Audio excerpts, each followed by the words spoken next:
Time అవుతుంటే ఏమిట్రా coach చేస్తూ పద బస్సు వెళ్ళిపోతుంది. నేను బస్సులో రాను, బస్ ఎక్కనంతే. బస్సు ఎక్కకపోతే నా వీపు ఎక్కుతావా? ఇదెక్కడ కూడా వరా నాయన. ఇంట్లో కారంగా బస్సు ఎందుకు ఎక్కాలి? మా నాన్న కారులో తిరగట్లా? రే మీ నాన్నంత అయ్యాక కార్యం కర్వరా, విమానాలు ఎక్కుదురా. నా మాట వినరా బాబు. ఏంటి మామగారు రోడ్డు మీద ఆటలో పాడలేదలుడు. చిన్న బస్సులో వాళ్ళ పక్కన వీళ్ళ పక్కన కూర్చుని స్కూల్కి వెళ్ళాలంటే నామోషిగా ఉందట, సిగ్గుపడుతున్నాడు. చూడండి మామగారు, స్కూళ్ళలో పిల్లలకు యూనిఫామ్ అంటూ ఎందుకు పెట్టారో తెలుసా మీకు? ఉన్నవాడు లేనివాడు అనే హెచ్చుతగ్గులు పిల్లల మనసులో కలగకుండా ఉండటం కోసం. ఎరా చిన్న, నీకు బస్సులో వెళ్ళడానికి నామోషిగా ఉందా? అవును. అవును, మొన్న జరిగిన పరీక్షల్లో నీకు ఇంగ్లీష్లో ఎన్ని మార్కులు వచ్చినాయి? 9. ఎంతకి? 100కి. తెలుగులో 6. లెక్కల్లో 7. నువ్వు సిగ్గుపడాల్సింది ఇలా మార్కులు తక్కువ వచ్చినందుకు, అంతేగాని బస్సులో వెళుతున్నందుకో నడిచి వెళుతున్నందుకు కాదు. మామగారు తీసుకెళ్ళండి. చిన్న, సాయంత్రం త్వరగా ఇంటికి వచ్చేయండి. అందరం కలిసి సర్కార్ మ్యాజిక్ షోకి వెళ్దాం.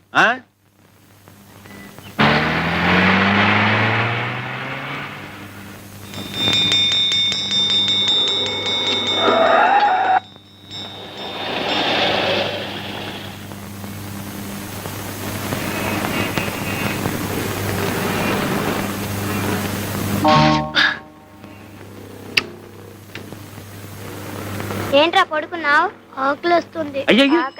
నా బ్యాగే మీరు కుడుతున్నారంటే మీ అయ్యేడి? మా అయ్యి ఇంకా రాలేదండి. అందుకని మీరు కుట్టేటమేనా? బంగారం లాంటి బ్యాగ్ తగలెట్టేశారు. మా జడ్జి గారు చూసారంటే నాకు ఉరి శిక్ష వేసేస్తారు. పొద్దున్న నుంచి ఏం తినలేదండి. పసిపిల్లని పట్టుకుని. పసిపిల్లలు అయితే పసిపిల్లలా ఉండాలండి. ఎవరు ఇలా కొట్టమన్నారు? ఎవరు నాశనం చేయమన్నారు? ఏమండి, అది తీసేసి మళ్ళీ కుట్టిస్తామని మీరైనా చెప్పండి. మళ్ళీ కుట్టిస్తానంటుందిగా, ఇవ్వండి. ఏం కొట్టడం అండి బాబు? రూపాయో ₹1 గుంజేయడానికి వేస్తున్నారు ఆకలి పీనుగులు. ఇటువంటి బాబు, మీకు ఈ పిల్లల మీద జాలి కలుగుతుంటే వాళ్ళ కడుపులకింత తిండి పెట్టించండి, అంతేగా నా బ్యాగ్ మీద మాత్రం ప్రయోగం చేయొద్దు. మీరేం కంగారు పడకండి. మీకు నచ్చకపోతే మరో కొత్త బ్యాగ్ కొనిస్తాను. అలా కూర్చోండి. ఏమండి, వద్దండి, మీకు చేత కాదు, చాలా కష్టమైన పని. నాకు చేత కాకపోతే నేర్పుదు గాని నేర్చుకుంటాను. నేర్పడాలు నేర్చుకోవటాలు నా బ్యాగ్ మీదేనా? గొప్ప పనిమంతుడివే. ఏమిటో అనుకున్నాను, చెయ్యి మహవాటంగా తిరుగుతోంది. ఎవరు బాబు తమరు?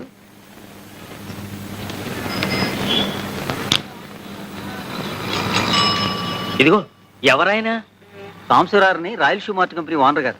ఏమిటి, 4 పెద్ద షాపులో 4 బ్రాంచీలు ఉన్నాయి, ఆ ఓనర్ గారేనా? అవును. భలే కుట్టారే. నమస్కారం సాంబశివరావు గారు. ఇదిగోండి మీ బ్యాగ్. సరిగ్గా ఉందో లేదో చూసుకోండి. బ్రహ్మాండంగా ఉందండి. ఏం ఇవ్వాలో ఏమి. ₹1. షూ ₹5. అలాగే ఇవ్వండి. మా చిన్న అబ్బాయి టైపు షార్ట్ హ్యాండ్ పాస్ అయ్యాడు. తమరు ఏదైనా ఉద్యోగం ఇప్పిస్తే. అలాగే, తప్పకుండా చూద్దాం. నమస్కారం బాబు. కాసేపు కొట్టు చూస్తూ ఉంటారండి, నేను మాకెళ్ళి భోంచేసి వస్తాం. తప్పు, 2 రోజుల నుంచి అన్నం తింటలేదండి. మా అయ్య వచ్చి డబ్బులు లాకెళ్ళిపోతాడని ఇడి భయం. మీ అయ్యా ఎక్కడో తాగి తిరుగుతా ఉంటాడండి. డబ్బులు కావాల్సినప్పుడు వచ్చి తీసుకెళ్తాడు. మీ అమ్మ? మా అమ్మ చచ్చిపోయిందిగా.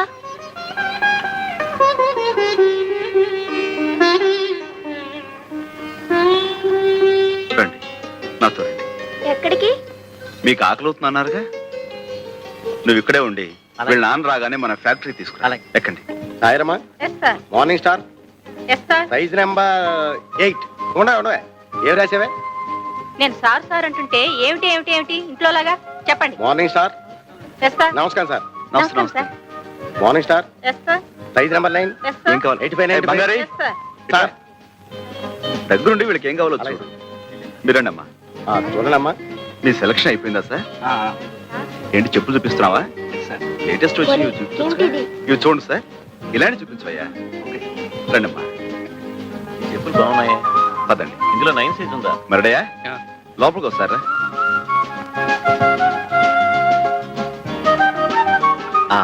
చూడమ్మా, మీరు అలా కూర్చుని ఏమాత్రం సిగ్గుపడకుండా మీకు కావాల్సినవి తెప్పించు తినండి. మడే వీళ్ళకి ఏం కావాలో చూడు. అలాగే రెడీమేడ్ బట్టలు అవి తెప్పించు. అలాగే. అది ఇంకో కొట్ట కాదు, అది సాంబశివరావు గారి పూజ గది.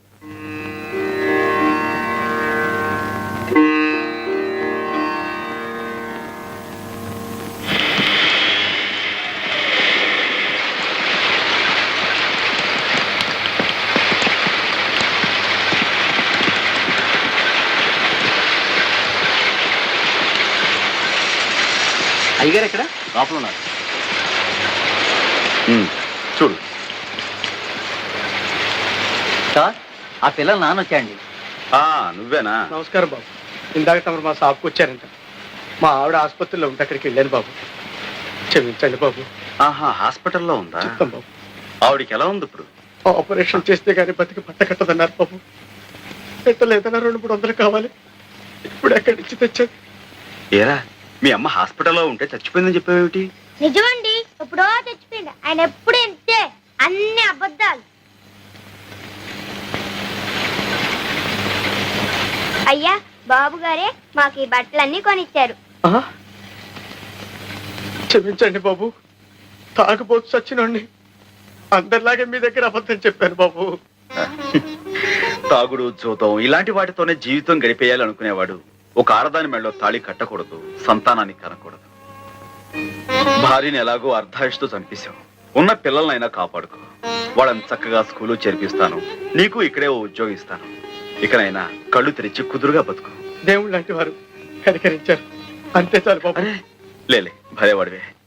మడయ్యా, వీళ్ళని తీసుకెళ్ళాం.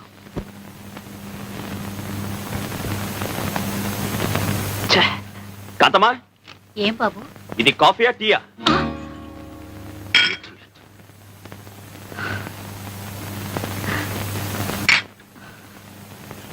ఏమిటి ఉత్తరం?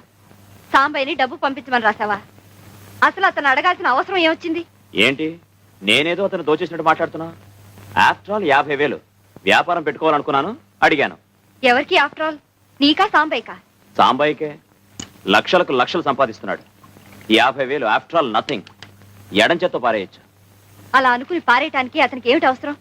నీతో అతనికి ఏ బంధం ఉందని పారేయాలి, ఏ బాధ్యత ఉందని పారేయాలి? రా, అతనికి ఆ డబ్బు తేరగా రాలేదు భాస్కర్, కష్టపడితే వచ్చింది. నాకతనే తేరగా ఇవ్వక్కర్లేదు, అప్పుగా ఇస్తే చాలు.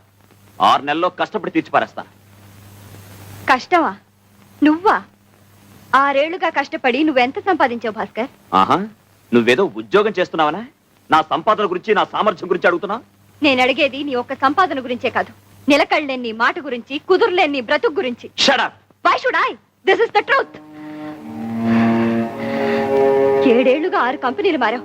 కుదురుగా ఒక్క చోట ఉన్నావా? పట్టుమని 10 నెలలు పనిచేసావా? ఎందుకని వాళ్ళు నిన్ను భరించలేక తీసి పారేశారు? ఎందుకని తరివేశారు? Stop it!